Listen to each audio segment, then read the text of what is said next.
I totally thought you'd be like, I'm not a Christian, but I love Jesus. I still think Jesus is super great. And I was like, Jesus is a tool of high control religion. No. Welcome to Holy Ghosting, a podcast about deconstruction from your middle-aged mom friends. And today we have a very special guest, my sister, known on the internet as DL Mayfield, but known to me as Danielle Mayfield or Danielle Stranigan, or Squiddy or whatever else your nicknames were as we were children.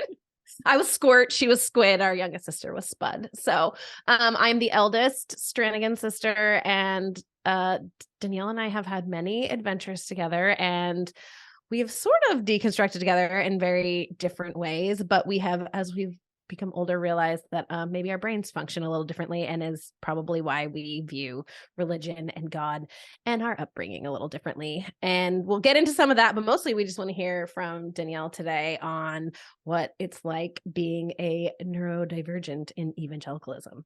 Is that how we say it? A neurodivergent? That sounds like someone who is neurodivergent, I guess, but it's fine. It's fine. Whatever. You gotta educate this normie over here.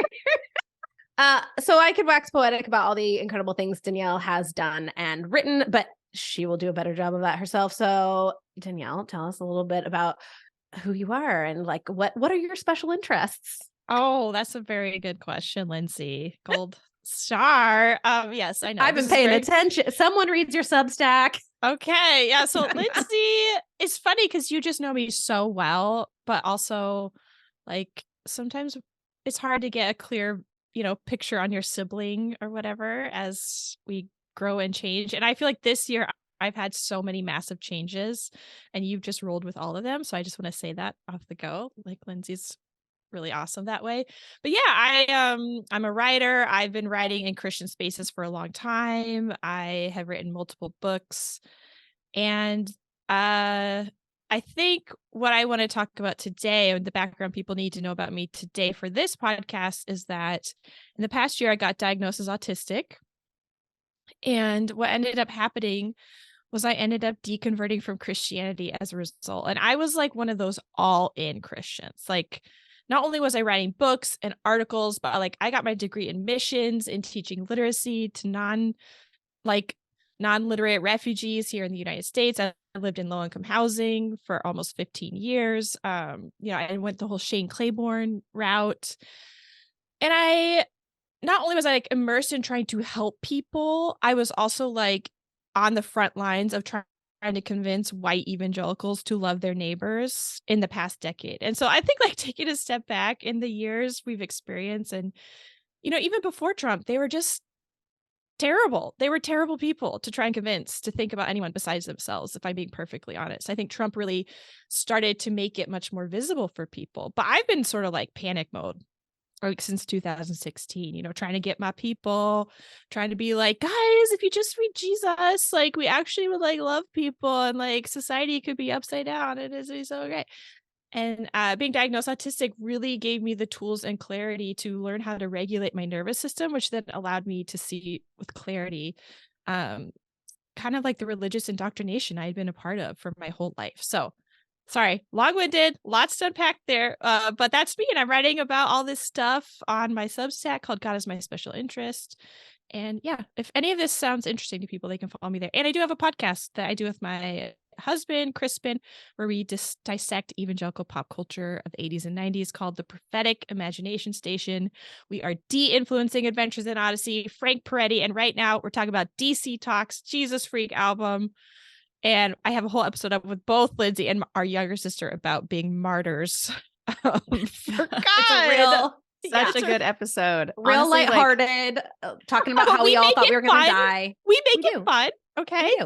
But yeah, it's fun. And it's not only fun, but it's like you all took me back to a time that I clearly remembered in my young, youthful, like girl upbringing.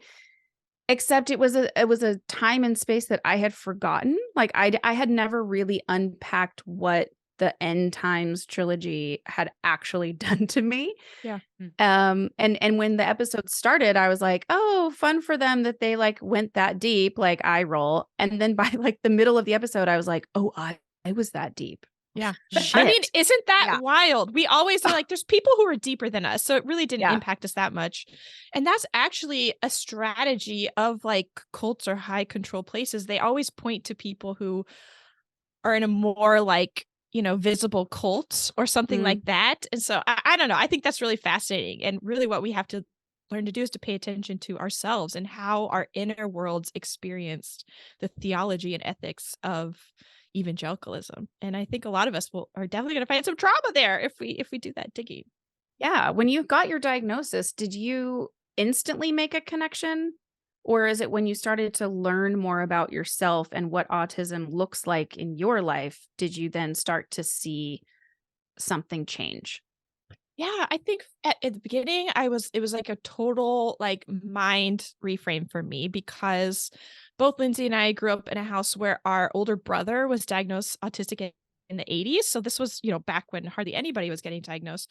He ended up passing away in a car accident when we were both small children. And so we knew that autism existed, but he also had like intellectual disabilities and just presented in a really classic, like white male middle class boy ways. And so really, I think I was just an extremely shy child who didn't like to talk and who was totally enmeshed with my mother and was basically in like the freeze state for most of my life. However, when I talk about my life, I'm like, I was just a really shy kid till I left home. And then I became like intense missionary, then like activist writer person. And I honestly, learning I was autistic was like, oh my gosh, now I have to start to learn to pay attention to my body. Because, the hallmarks of autism are one is that your brain processes information differently than other people.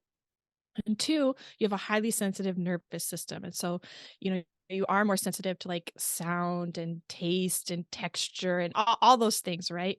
And once I started paying attention to my body and saying, I actually am a highly sensitive person, I've just been trying to wish it away my whole life. And once you're middle-aged, right, you're like, oh no, I'm actually not developing a tougher skin, and actually like I'm just as sensitive as I've always been, except now I'm totally burnt out because I've pushed past my limits for so long.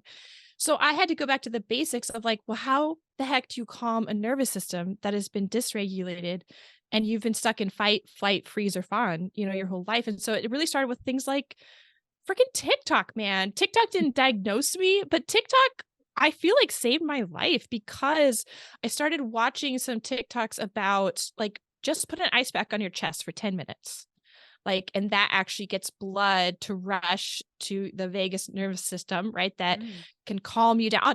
I started doing that 10 minutes a day. Like, and then I started doing like things that are more in my body, right? Like going on these walks and connecting to my emotions, like, and it all kind of spiraled out from there. Like when you start to, connect your nervous system and your emotions and your body, it really just does spread out into every area of your life. So I think I just finally got calm enough. And my brain started to quiet a bit. And I think there's just a lot of revelations I had in a really short period of time. But some of them included my childhood was one of religious indoctrination, right? My caregivers did not have unconditional love. And being a Christian was the most important thing to the people in my life. I was very isolated, so I didn't have any outside contact with people that could ever tell me otherwise. And I started to realize that I have not been in a conversation with the Holy Spirit for the past 38 years of my life, but instead I've been really encouraged to interrogate and ruminate in ways that have, basically I have like really intense religious OCD and I've had it for a really long time. And so now I'm in the healing phase, right? I'm doing the nervous system work. I'm doing all this stuff for long enough that my brain will be quiet sometimes. And that just makes me want to cry. And I do. I cried last night just thinking like I could have been living life like this the whole time. Like my brain was so busy and sad and full of terror and striving within Christianity. And that was encouraged at all times. I was like the star Christian, y'all.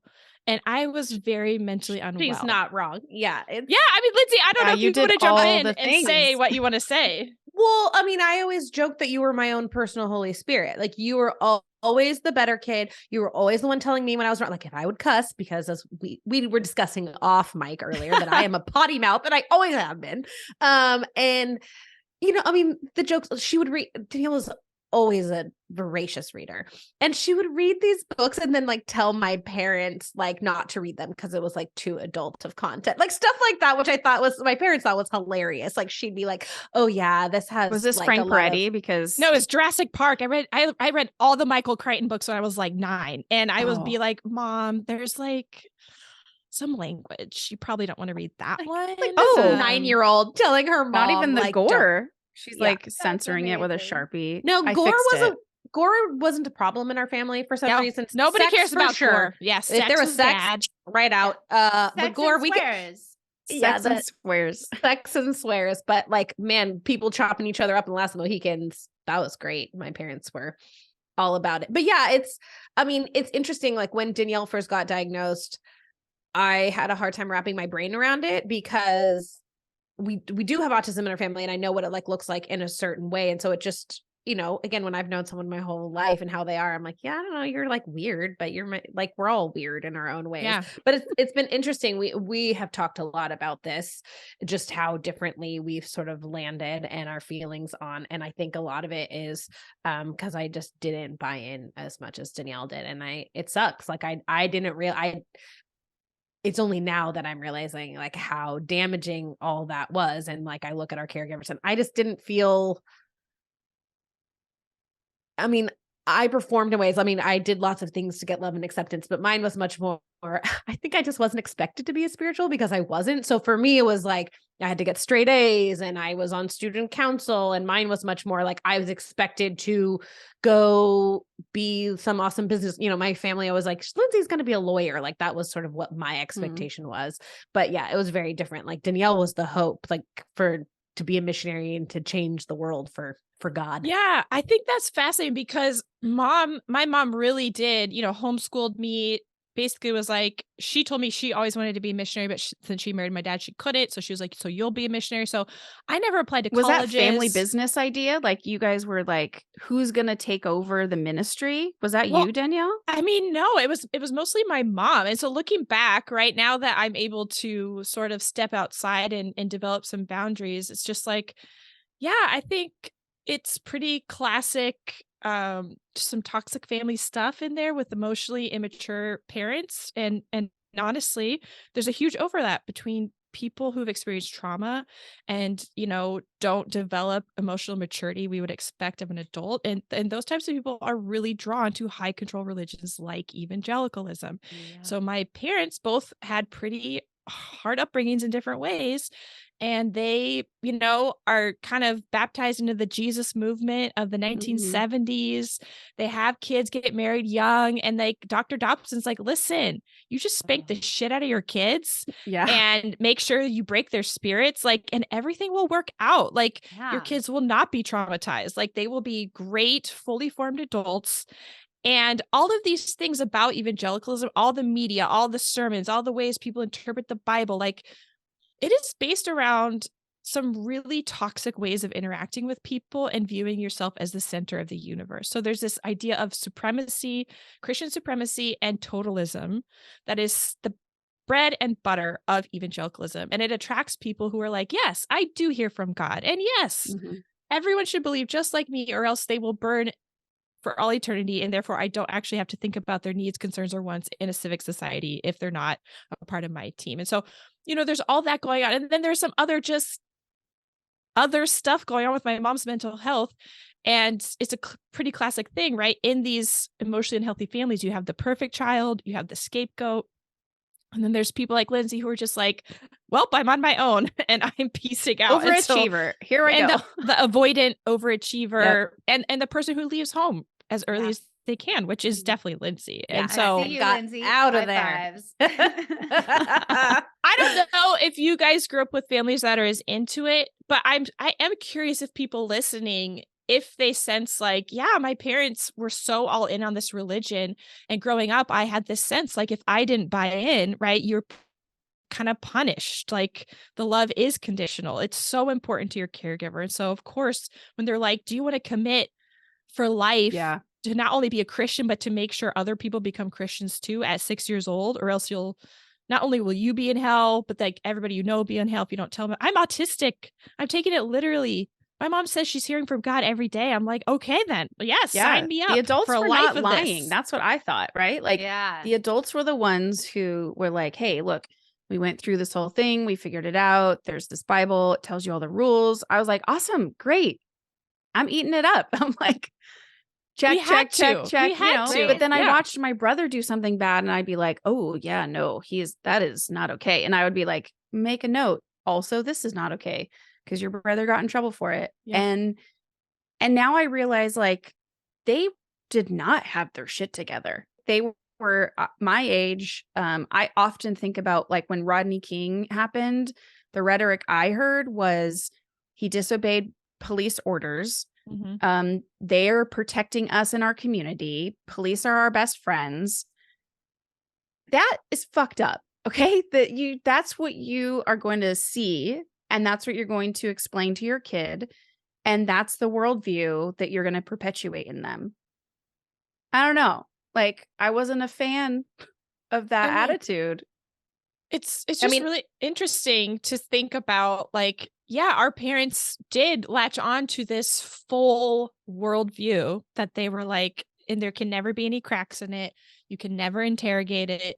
You can never, kind of back down from it. And I'm like, I am now 38. I have a 12-year-old and a 7-year-old. Like, I tell them when I don't understand something. I apologize when I make a mistake. I listen to them. If they tell me they're experiencing the world in a certain way and have questions and concerns, I listen to them. And so I think my deconversion has been a long time coming because parenting my kids has been a perpetual slap in the face of how reminding me of how I was raised so differently. And that's a grief I don't really know how to unpack. And I think me being autistic and just the things my mom, like she truly was probably in a period of psychosis for several years, looking back on our life, just because she truly thought the end of the world was happening. She would tell me about that every morning, would read the book of Revelation every day, was spending hours talking to God.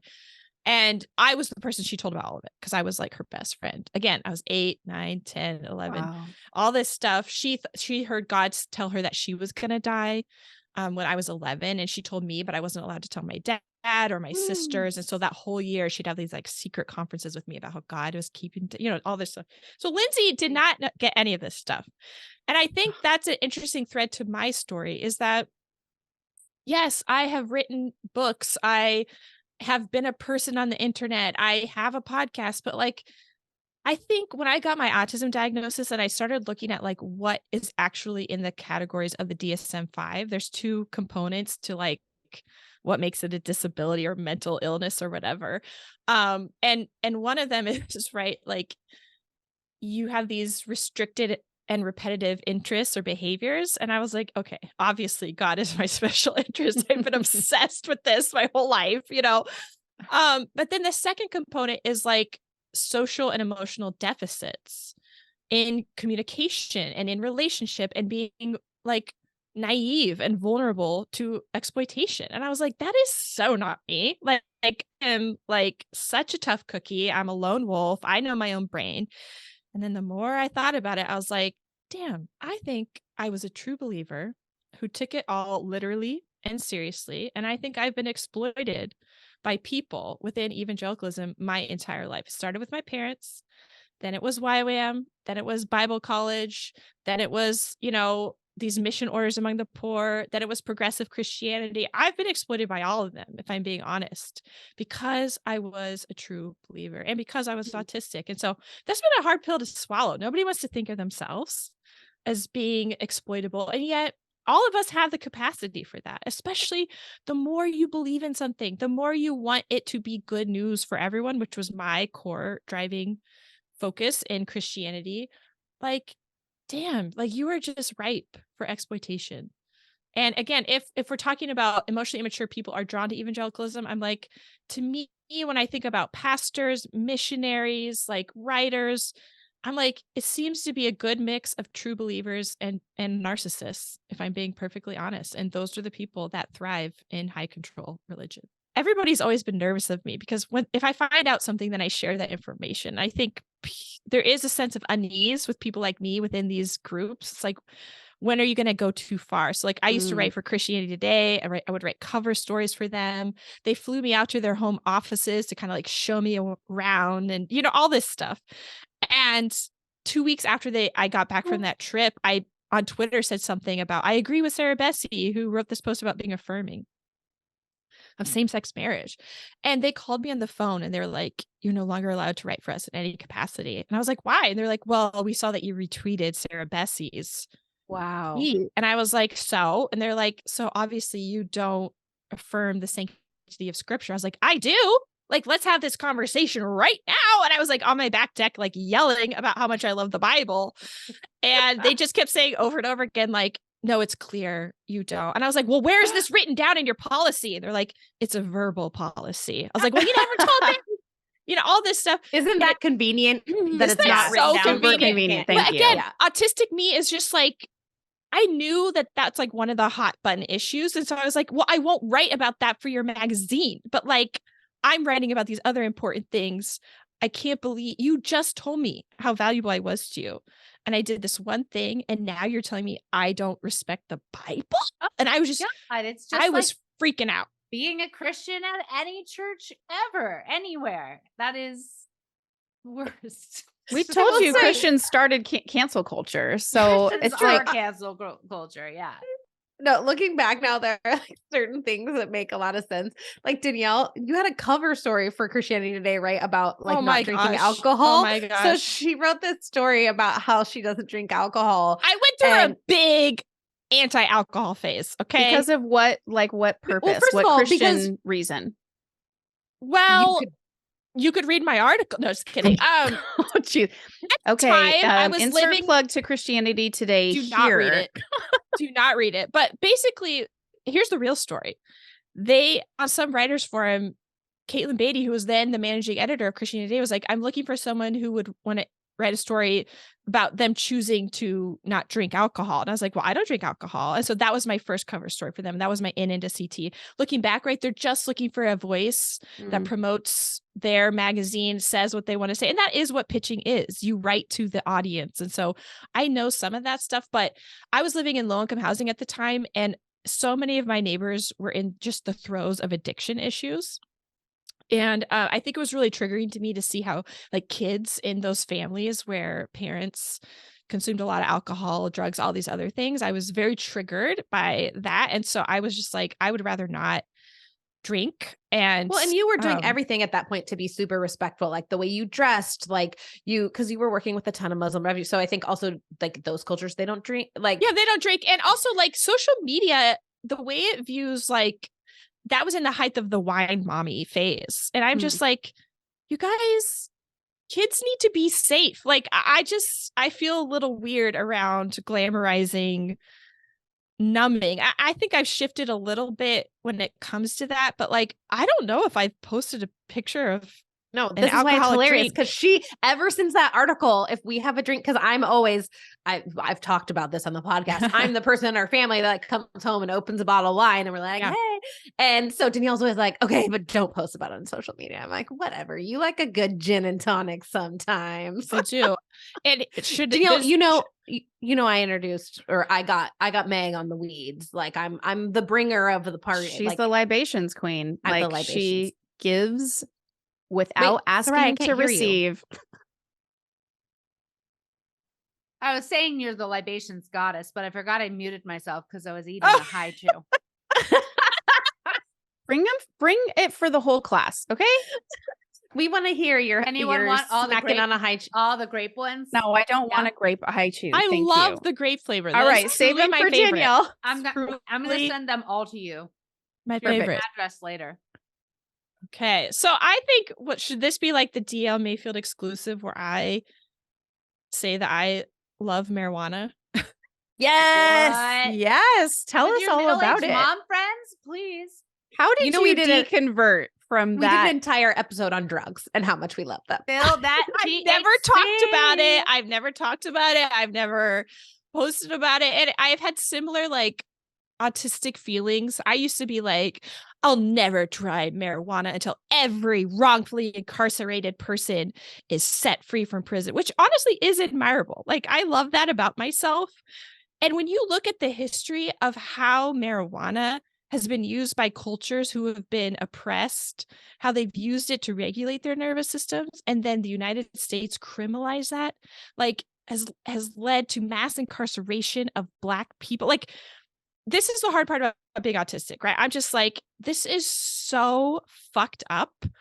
To be a white lady who gets to buy like 100 milligrams of THC for $6 that I spread out over 6 weeks and it helps me calm down. Like, I feel really weird about just joking about that because of this history with how this tool has been criminalized in the United States. So this is a picture into what it's like to be me. And I'm just like processing this in real time. It's great for me, great for nervous system regulation. It's 100% connected to me being able to be in touch with my body as well. Conflicted vibes only. Conflicted vibes only, y'all. Like, here we go. That's like, your way. I will say, I mean, Meg, I've seen Meg react to, like, we went into really like, we've been into some fancy weed stores together, my friend. Bougie weed stores. Oh no. Yeah. So bougie. You went to, wait, in Palm Springs. Remember, I that know. was the bougiest. I was struggling in there. That place was, yeah. Let me tell you. I think the first time Meg and I ever went to a weed store together, we walked out and she was just like, expunge all the record. Like, she looked like, and I'm so terrible. I mean, this is why I know our brains are different, because it does not. I mean, I do care about those things. And I like think that I agree with everything you said, Danielle. But when I am in there buying my edibles, that is not.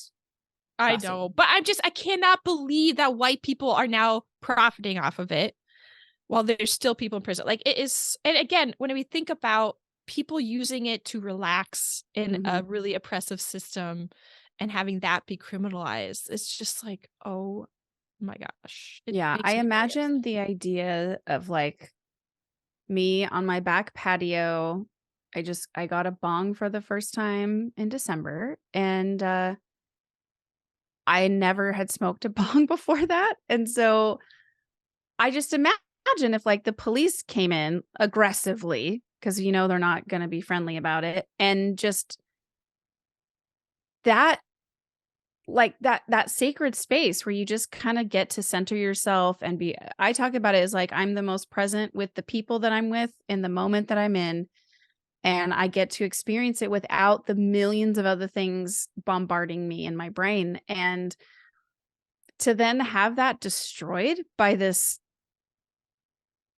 horrifying, like, racist squad of people, it's so fucking frustrating.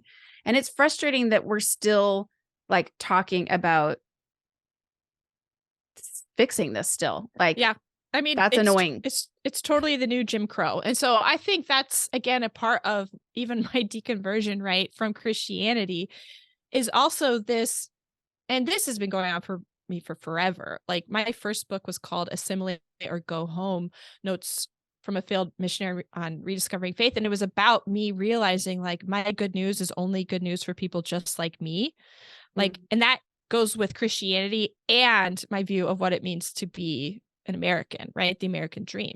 It's only available to people like me. And so for me, like, Christian supremacy is so tied to Christian nationalism, which is finally, in the conversation around here. But it's like, yeah, I think the high control elements of evangelicalism, right, lead to authoritarianism, which leads to, like, yes, these measures that the US implements are necessary, needed. You can't really interrogate it that much. And I'm like, well, I've deconstructed all of that. I now, and it's hard. I think it's hard. I don't know where all you are at, but like, so many systems are failing. So many of them are crumbling.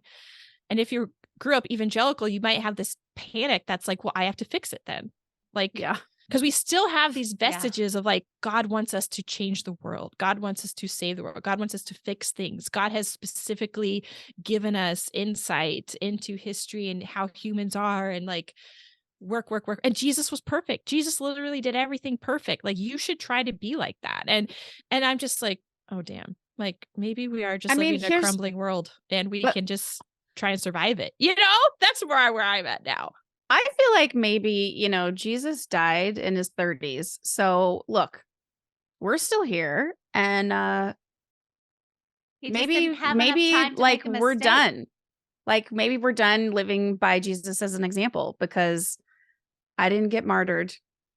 You didn't get martyred. Like, it didn't happen. So now we get to just try maybe living our life without his influence as like the one guiding, shining bright light. Yeah, people get real mad when I say I have deconstructed Jesus too, because I think, and this is actually something my husband Christian told me. He's like, he was shocked when a few months ago I was like, I'm not a Christian anymore, and it feels great. He was like, I totally thought you'd be like, I'm not a Christian, but I love Jesus. I still think Jesus is super great. And I was like, Jesus is a tool of high control religion. No, like, the Jesus I was introduced to kept me in high control religion, kept me hating myself. Yeah. There's always something to live up to. Like, the carrot on the stick that made me just never match up. Yeah. Jesus could heal people. I put myself in low income housing with refugees. Like, these people need some fucking miracles in their lives. Okay. Yeah. And I surrounded myself with them. I prayed. I tried to show up, and I couldn't fix it. Yeah. And I did not see God intervening. And yet I had a mom. I went to colleges where they were like, no, God does intervene in humanity. Like when you speak in tongues, and he'll heal people who go to Bible college if their leg is like slightly shorter than the other leg. Like, God totally intervenes in the world. And if you're not speaking in tongues, or if you're not experiencing healings, or if you're not seeing people come to Christ, then obviously the problem's with you. And so this interventionist God, who only seemed to intervene, very sporadically, and for other Christians for very minor things, like, I had to wrestle with that as I'm living in these traumatized spaces, as I'm being surrounded by trauma over and over and over again. So I'm like, when I say I deconstruct Jesus, that's what I mean. I deconstruct the idea of an interventionist God, because that God's pretty monstrous. If God is showing up at Asbury and not in Turkey and Syria, where millions of people are dying, like, that is an ethical monstrosity. Yeah. And now that we live in like, and now we live in like a pluralistic society with access to social media. And so I think people who commit to this idea of that kind of interventionist God have to do so much work to convince themselves that other people deserve their suffering, that they don't even know what they're turning into. And I just want to say, like, let's pump the brakes. Let's look at the logical conclusions of your interventionist God. Sorry, I'm sorry, I'm getting too intense. You're just no, making we me love all that. excited to do the part where I'm like, and also, that's the whole thing about the Republican Party and the Christian right as well. Because what you're talking about is exactly what they do on a macro level for the entire nation. This is full on white supremacy, dominionism, the papal bull, the doctrine of discovery, like, all of that shit is tied to this exact same thing, this isolation and repression systematically of people who are brought into the religion, either because they converted for some reason, like they might have had an addiction and they found a way through it and out of it by having this community or whatever it is, or if more in our situations that they have children and they bring them into this place. Like, that is not different than how people reproduce politically as well. And when we have ourselves aligned with like the Christian nationalism, white supremacist, like the corners of this country, we really are playing with some fire, like hellfire. If you ask me, if I believed in Christian hell, this would be it. And those would be the people that go there. But that's not what we're seeing. But what we see is more Christians being militant and more Christians claiming that their own persecution complex and turning this idea of what is reality? Is it malleable? We can make it whatever we want, apparently, kind of situation into our political and day-to-day reality, which is also like way terrible. Why did I say that? Ugh. I love it. I was vibing with you, and the the overlap here is authoritarianism. Yes. So high control religions, right, prime you for authoritarianism, and not only to go with authoritarianism, but to crave it, to clamor for it, to be excited for it. And, the Republican Party has put all their chips in, right, with, yes, well, we will be that for you. And I just think I think the studies have shown 30 to 40% of a population, right, is highly susceptible to high control situations that create people primed for authoritarianism. And that's all you need, right, to take control of a country. We see this in Nazi Germany. And I don't think that's an overused analogy, because it was good white Christians, right, who loved authoritarianism that went with the Nazi party. And that's literally what's happening here. And I think for me and Lindsay, we have a lot of grief to unpack. And we kind of have our own journeys with this, with realizing our parents see nothing wrong with that. Right. And I don't know, Lindsay, if that's too intense or too deep for you. If you want to talk about if you've processed that at all, if you've thought about what the implications are with the end goal being us being Republicans who love authoritarianism. I mean, that's what our parents hoped for us. They gave up on you sooner, but that doesn't mean they don't still want you to be like that, right? I mean, they know I'm not going to be a Republican. That is that ship sailed. Do they actually know that? Oh, 100%. I mean, I even used to get on Danielle's case because homegirl used to vote for Jesus. And it was a long time ago. I wrote in Jesus for president. She did. And I was like, dude, how is that helping anybody? I was not about it. That was in your Shane Claiborne days. It was her Shane Claiborne. In my Shane Claiborne. It's Obama's first time. I did vote for him the second time. Okay. I got off my stupid high horse. Okay.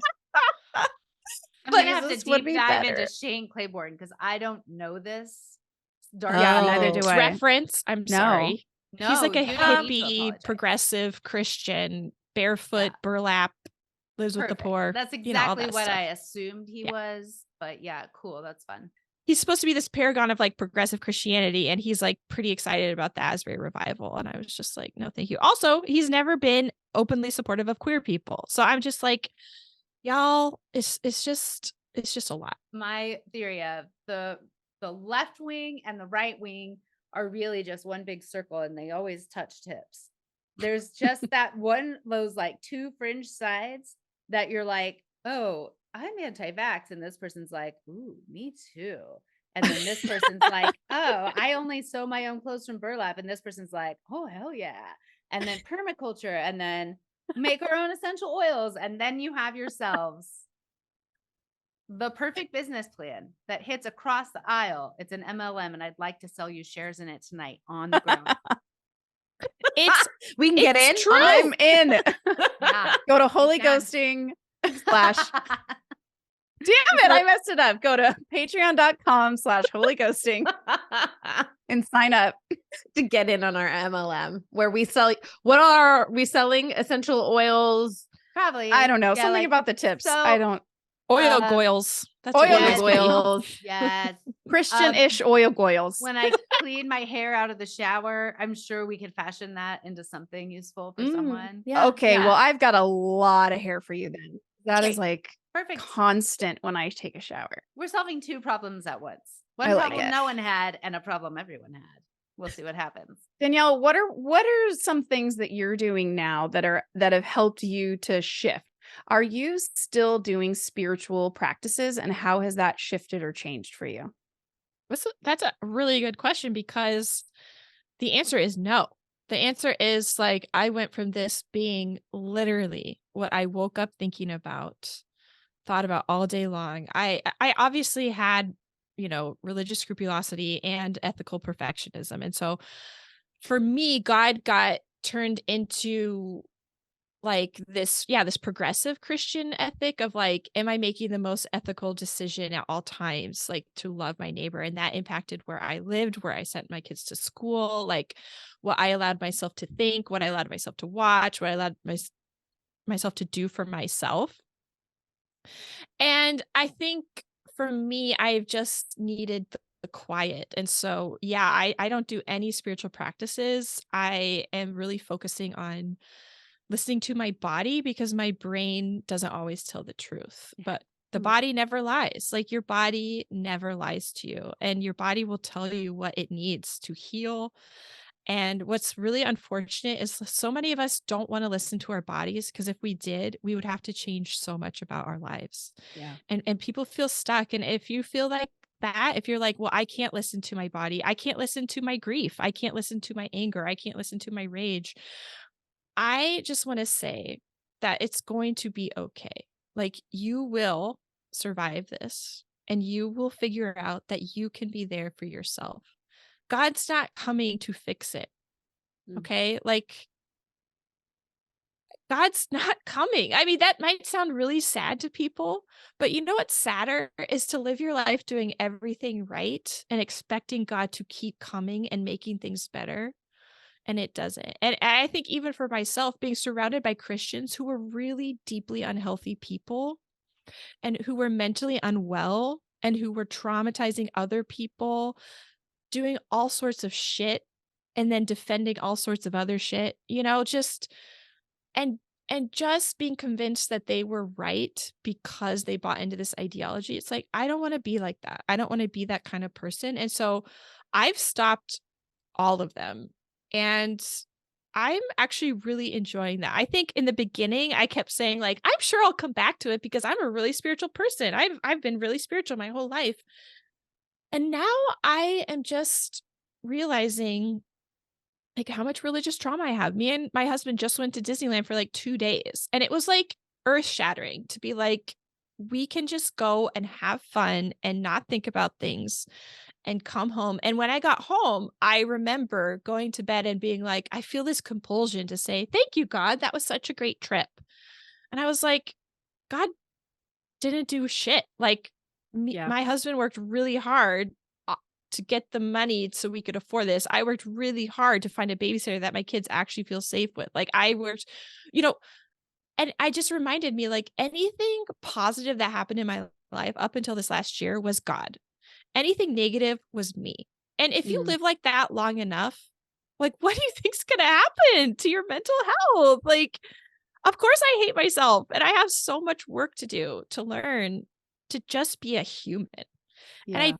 And I think that other people's spiritual experiences are totally valid.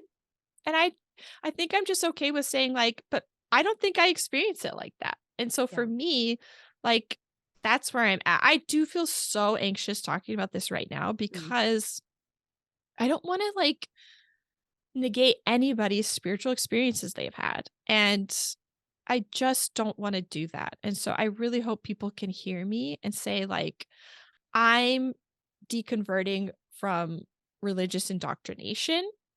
And I think if you grew up in evangelicalism, you probably have to do some of that work.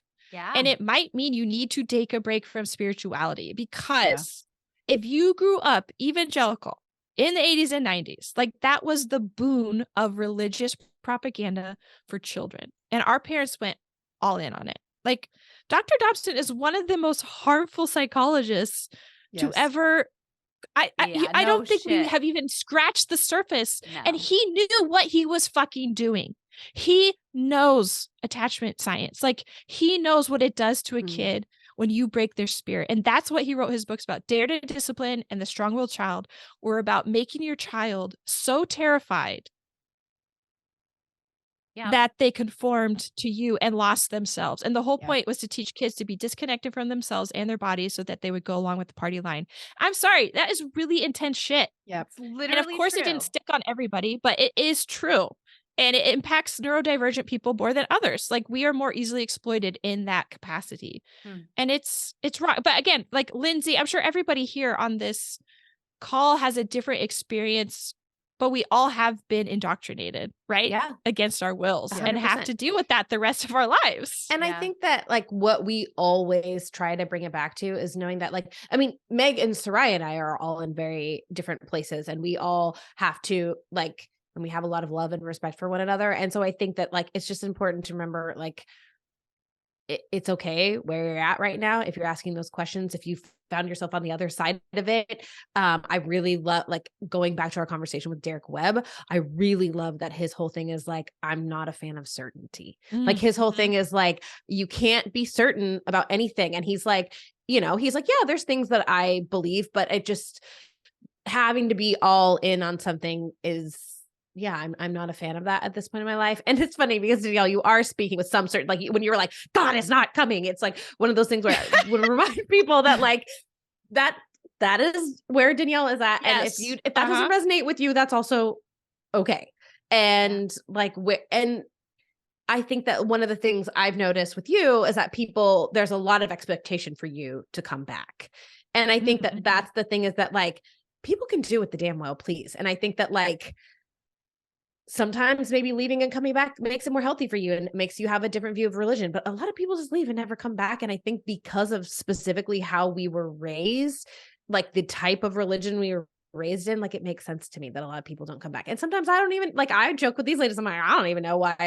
I think it's literally just because I found a church community that I believe in, and a priest who is like doing incredible work, and basically a community who's like, here, okay, great. You have ideas on how to give hygiene supplies to houses people, you do that. And I'm like, okay, like it's more about like the good people. Sarai, I see that hand. Did you have Thank you. Yes, I have a confession. No, I just, along these lines, I think one of the most important things to me, and this has been true since I started my own exodus back in 2004, when I was like naming it and really understanding what was happening. The truth is, there are a million billion different ways to kind of quote Holy Ghost your religion or other damaging things, or like in doctrines or beliefs or vows or whatever that you've made.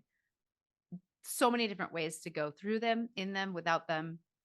And I think the most exciting path is the path that you get to build for yourself as you take your own steps away from, this is a wall of lies that people have told me, sorry to speak so certainly, but I could speak kinder. It's a wall of mythology that has helped me have one view of reality that I was given from my birth. And now, as I'm growing and these stories no longer serve the truth of my life or the truth of what I observe in the universe, what new mythologies or no mythologies or my own home woven socks that I spun from a sheep that I have on my property, and I've got that Goodwill, and I made my own knitting needles, whatever it is, like, who fucking cares? You can do anything you want to. But the most important part of it is you. The most important part of it is, what do I need for my own healing? How do I make sense of this experience I've had growing up in this literally abusive religion that does damage you, that does leave you, especially as fucking women and people who are gender nonconforming and people who are not fucking white, all get worse treatment than any of us. But we were girls, so we had it worse than the boys, at least. But the truth of like trying to control and repress people into these little neat boxes is never going to be good for us. And so when we're leaving those little boxes, it's hard to make sense of what the next container is going to be. And I think it's just, what container do I want to move into today? Maybe my container is, I don't know, and I don't need to know. Like it's an open choice for everybody.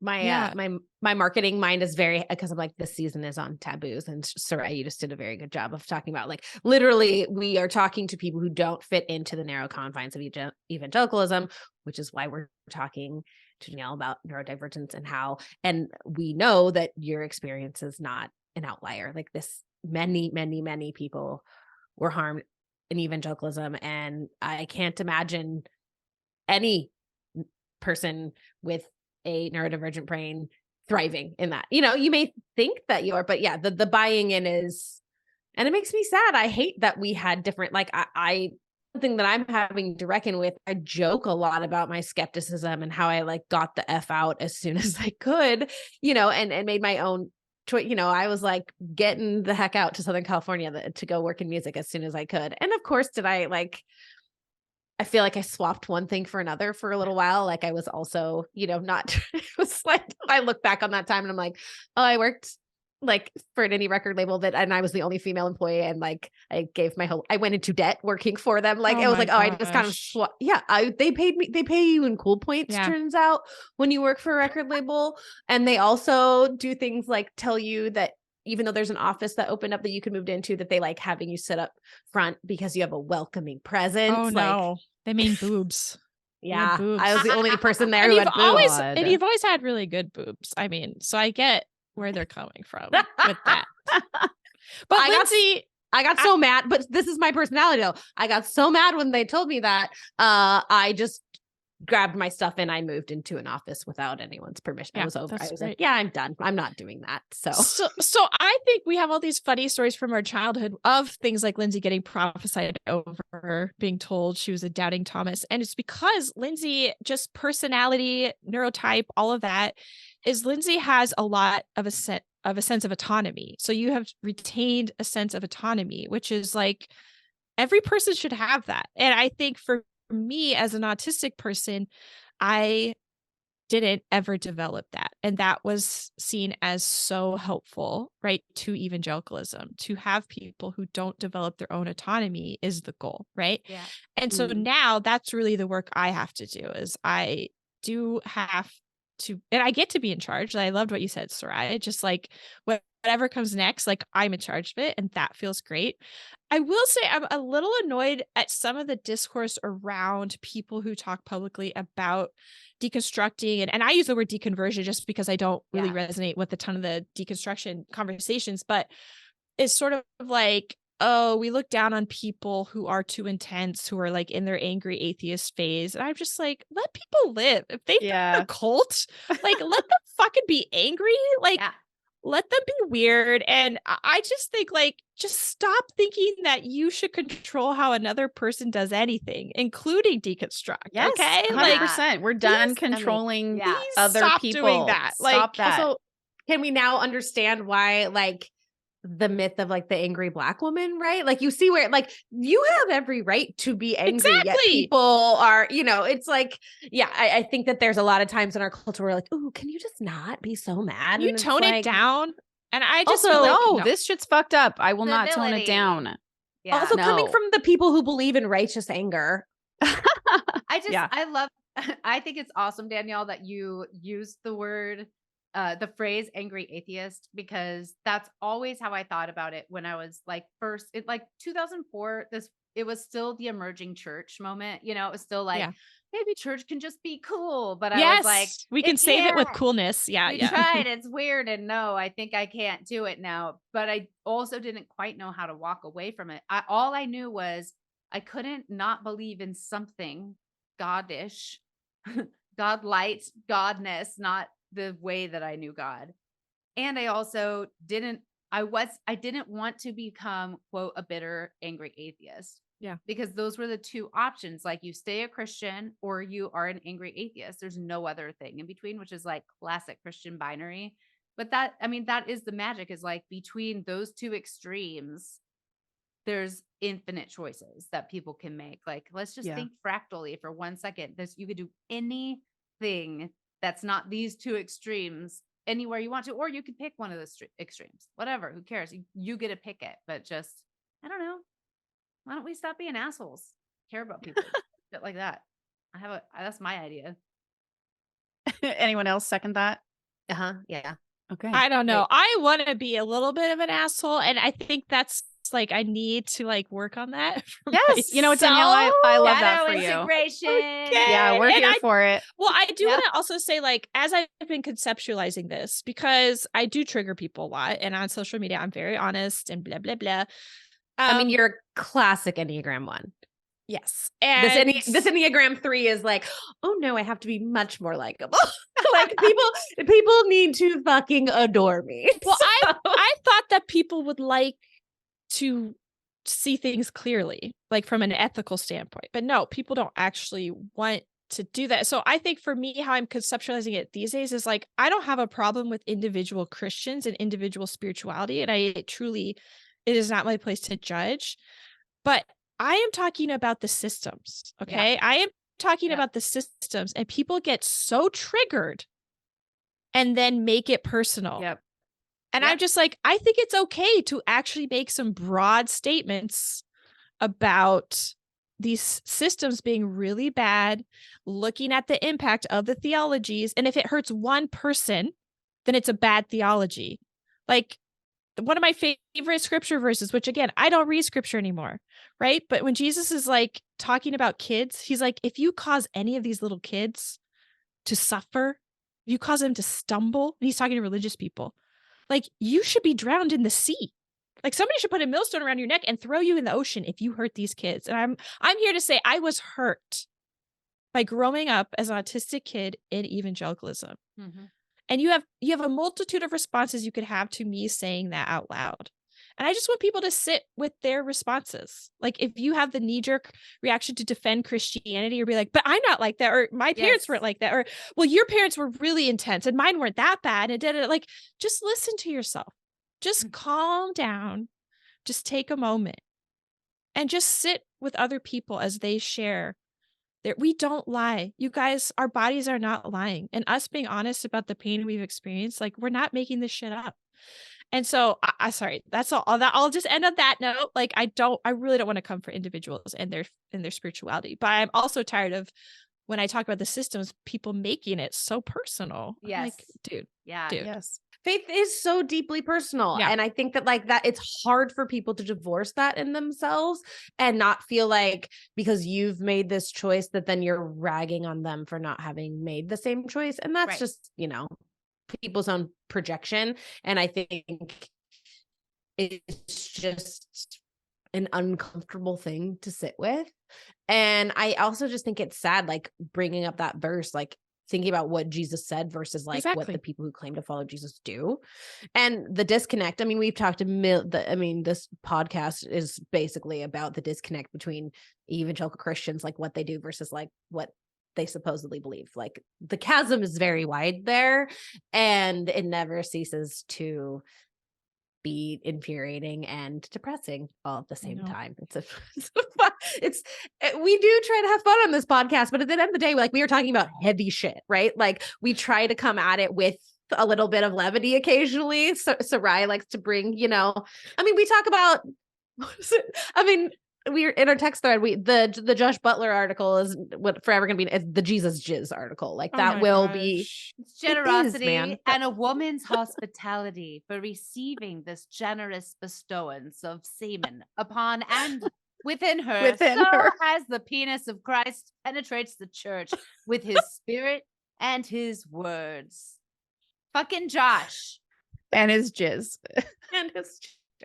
I'm sorry to anyone who doesn't know what we're talking about. There's an article on the Gospel Coalition this week. We'd link it, but it's absolute garbage. So instead, you should look for Twitter parodies of it. Oh, what? So you'll have to wait for the book to come out and the conference that's coming to a church near you. Wow. We have to start a gossip column that we record right after this because now I need to know what happened.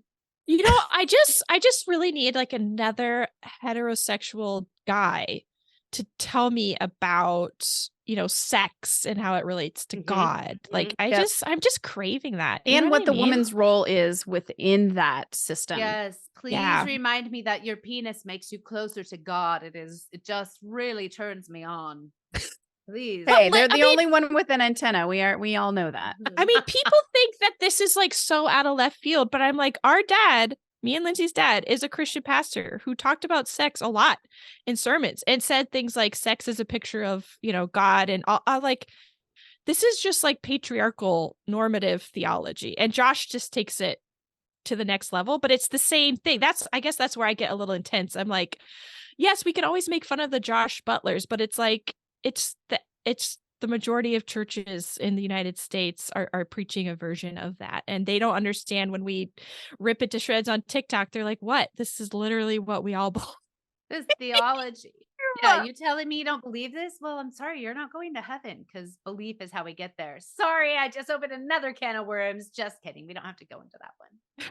I mean, I will say, thank goodness for TikTok. I think it's like saving us all. Danielle sends me such intense, funny ones, but also intense. There's some days I'm like, Danielle, I'm not in the mood for you to. No, I'm on therapy talk right now. And so I'm just sending Lindsay so many like therapy TikToks. And it's all about if your parents were like this. And I'm like, I know, Danielle, I know. Lindsay's like avoidant mask on.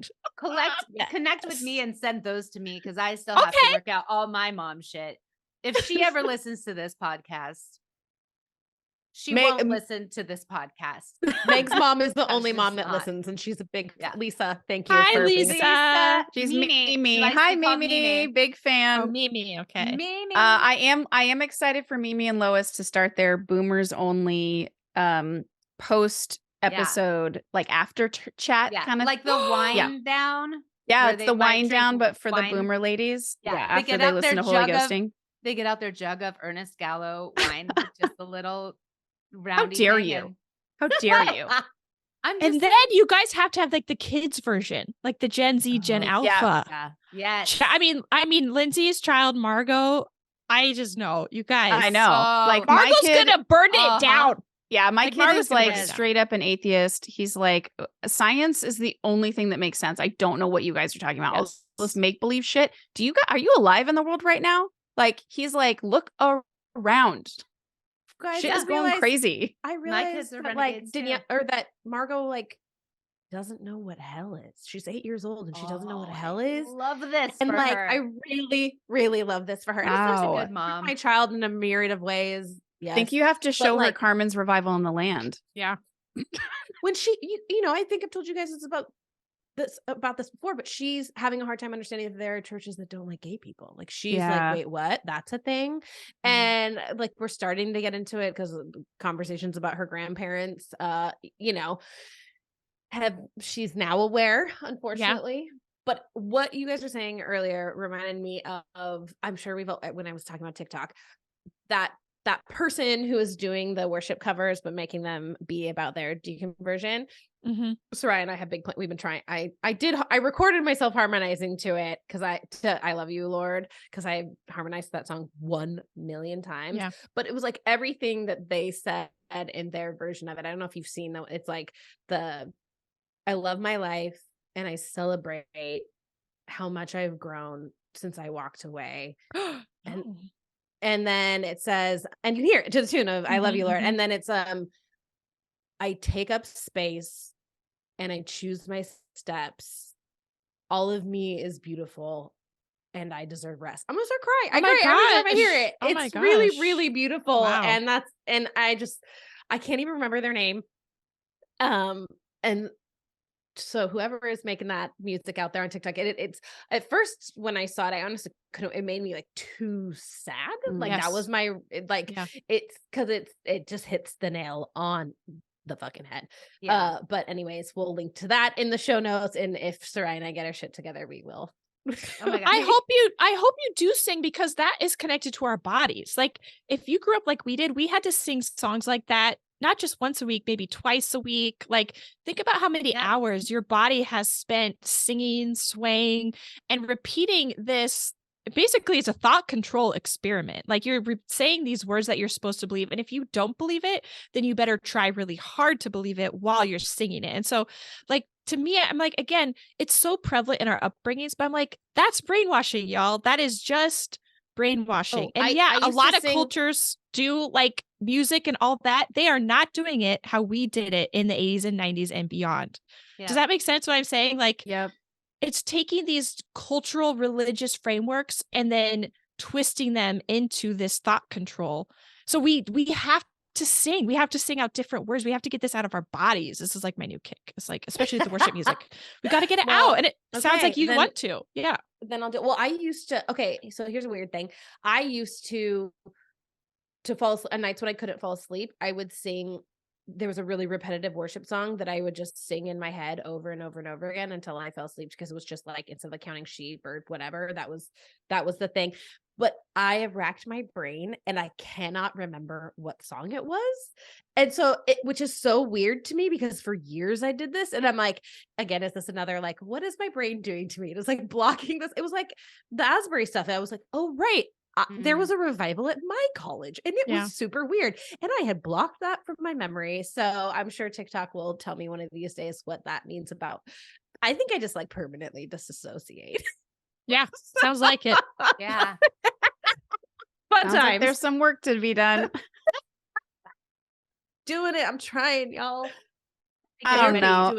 Great. Look, we're starting the journey. We're on the journey. We're not going to ever end this journey. I think that's we're all just here for it. And the fact that we can share this stuff and remember it. Like there's things that I shared here that y'all were like mouths agaped, like, what? And it's important that we can recognize like these things were not normal. And we did grow up in a way that we thought was beautiful and kind and loving and accepting. And that's just not what was happening. So it's okay. It's okay because we now get to live that life and we get to be the ones who are loving and kind and accepting. And I love this idea that we get to make our own future and decide who we want to be and how we want to show up. And we get to just stop listening to all the bullshit. So I'm not there yet.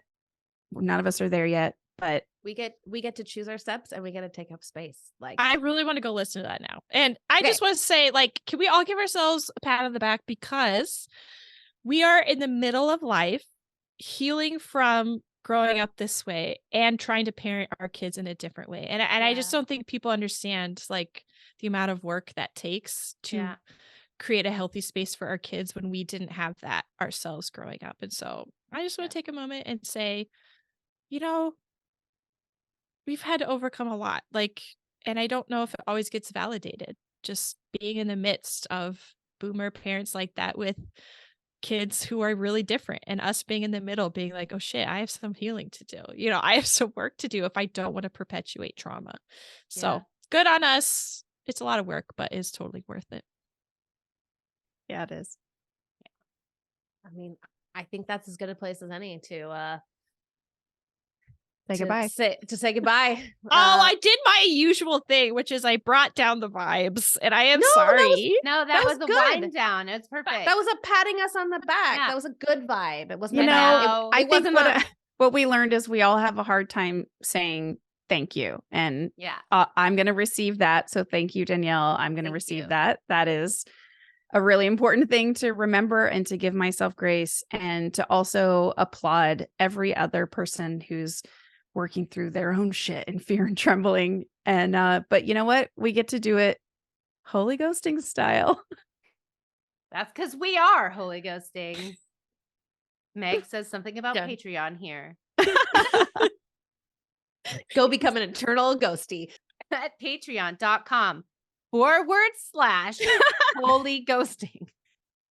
Everyone, please go follow Danielle, especially on TikTok. You're my absolute favorite over there. I'm a lurker. I don't do a lot of commenting, mostly because I get triggered about things in the comment section often.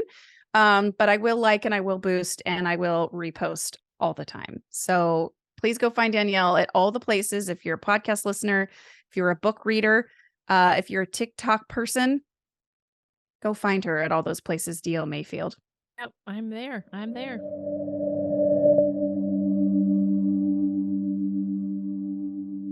But say goodbye to the guy. Substack and TikTok are like where it's at these days for me. I'm loving it. And you guys have a great TikTok yourself.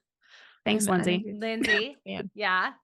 Oh, it's all Lindsay. I thought we it was have Meg, a fun TikTok and Lindsay. Okay. Yeah, we'll get there. I make a cameo now and then when I'm with them and we direct Sarai to tell her. Yeah. They're like, can we throw a football at your face? And I'm like, yeah, totally. And most of our TikTok ideas are from when I'm high. And I'm like, I have a notes app like dedicated to my high TikTok ideas for the podcast where I'm just like, I remember just being like, audio, adrenaline. No, I don't want football in heaven. That's perfect. Yes. That's the idea. Oh my gosh, I have a notes app for when I'm high and think that maybe I do believe in God. And I have a list of reasons why maybe God does exist that I think about when I'm high. And like one of them just says the Muppets. Like we live in a world where we have the Muppets. Like that's I know. points to some sort of intelligent design. Did you write down the Disneyland Monte Cristo? Because you texted me that might make that's true. I wasn't high, but I was at Disneyland eating a Monte Cristo, and I was like, the sandwich is so good that God is real. Like, God is real. Yeah. As Like, Pam This is Beasley- people giving God credit for shit God doesn't deserve credit for. No, Okay, I think take it's some good. damn credit for your own innovation. on the in the Office classic episode, The Dundies, Pam is feeling God in that Chili's. in that Chili's. night. Yes. Yeah. Yes. And I feel that way every time I go to any chain restaurant and Yes. or have a lot of fun. they And have then really I feel large God drinks. in It that does make you Chili's. think about God. Yeah. That's right. Mhm. Give me the kind of margarita and a hilarious fishbowl, and I will unabashedly drink it. I will. Okay, And that's thank just God. finish. And for thank later. God for it. Or goddess or Yeah. Amen. whoever. Hey, ma'am. Hey, ma'am. All right. Oh, Danielle, thank you so much. Honestly, so good. This was You're great. invited to the next retreat. I overshared, but that's fine. Oh, That's that's fine. all I want in my life. Thank you. Yeah, DL Mayfield killing the vibe since 1984. Oh, that's cute.